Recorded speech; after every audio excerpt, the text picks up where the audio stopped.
ನಾನು ಕೋಕೋ ಮ್ಯಾಕ್ಸನ್ನು ಬಳಸ್ತಾ ಇದ್ದೀನಿ. ಈಗ ಅಲ್ಲೇ 3-4 ಟ್ರಿಪ್ಪು ಬಳಸಿದ್ದೀನಿ. ಬಳಸೋದ್ರಿಂದ ನನಗೆ ಅನುಕೂಲ ಆಗಿದೆ.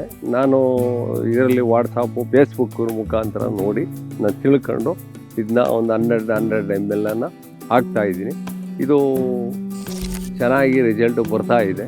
ಬರೋದ್ರಿಂದ ನಾವು ಇದನ್ನು ಎಲ್ಲ ರೈತರುಗಳು ಇದನ್ನು ಉಪಯೋಗಿಸಿ ಇದನ್ನು ಬೆಳೆಸಬೇಕು, ಪ್ರೋತ್ಸಾಹಿಸಬೇಕು ಇವ್ರನ್ನ ಕಂಪ್ನಿಯಿಂದ ನಾವು ಅಂತ ನಾನು ತಿಳಿಸ್ಕೊಡ್ತೀನಿ.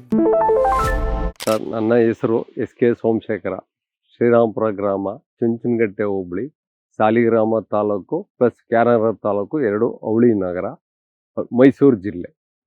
ಇದು ನಾನು ಕೋಕೋ ಮ್ಯಾಕ್ಸನ್ನು ಬಳಸ್ತಾ ಇದ್ದೀನಿ. ಈಗ ಅಲ್ಲೇ 3-4 ಟ್ರಿಪ್ಪು ಬಳಸಿದ್ದೀನಿ.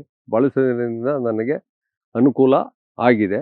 ನಾನು ಇದರಲ್ಲಿ ವಾಟ್ಸಾಪು, ಫೇಸ್ಬುಕ್ ಮುಖಾಂತರ ನೋಡಿ ನಾನು ತಿಳ್ಕೊಂಡು ಇದನ್ನ ಒಂದು 100 ml ಹಾಕ್ತಾಯಿದ್ದೀನಿ.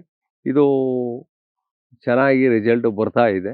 ಬರೋದ್ರಿಂದ ನಾವು ಇದನ್ನು ಎಲ್ಲ ರೈತರುಗಳು ಇದನ್ನು ಉಪಯೋಗಿಸಿ ಇದನ್ನು ಬೆಳೆಸಬೇಕು, ಪ್ರೋತ್ಸಾಹಿಸಬೇಕು ಇವ್ರನ್ನ ಕಂಪ್ನಿಯಿಂದ ನಾವು ಅಂತ ನಾನು ತಿಳಿಸ್ಕೊಡ್ತೀನಿ. ನಮ್ಮ ಭೂಮಿ 2 ಎಕರೆ 10 ಗುಂಟೆ ಆಗಿದ್ದು, ಇದರಲ್ಲಿ ಮಧ್ಯದಲ್ಲಿ ಖಾಲಿ ಜಾಗವನ್ನು ಬಿಟ್ಟಿದ್ದೇವೆ. ಇದು KRS ಇಂದ ಕೃಷ್ಣರಾಜ ಸಾಗರ, ಮಂಡ್ಯ ಜಿಲ್ಲೆ, ಅಲ್ಲಿಂದ ಹಾರ್ಟಿಕಲ್ಚರಿಂದ ತಂದು ನಾವು ಗಿಡಗಳನ್ನು ಹಾಕಿರುತ್ತೇವೆ. ಅದರಿಂದ ಗಿಡಗಳು ಚೆನ್ನಾಗಿ ಬಂದಿದೆ. ಕೋಕೋ ಮ್ಯಾಕ್ಸ್ ಹಾಕೋದ್ರಿಂದ ನಮಗೆ ಅನುಕೂಲ ಆಗಿದೆ. ಇನ್ನು ರೈತರು ಇದನ್ನ ಎಲ್ಲ ದಯವಿಟ್ಟು ಎಲ್ಲರೂ ಬಳಸೋರು ಒಳ್ಳೆಯದು.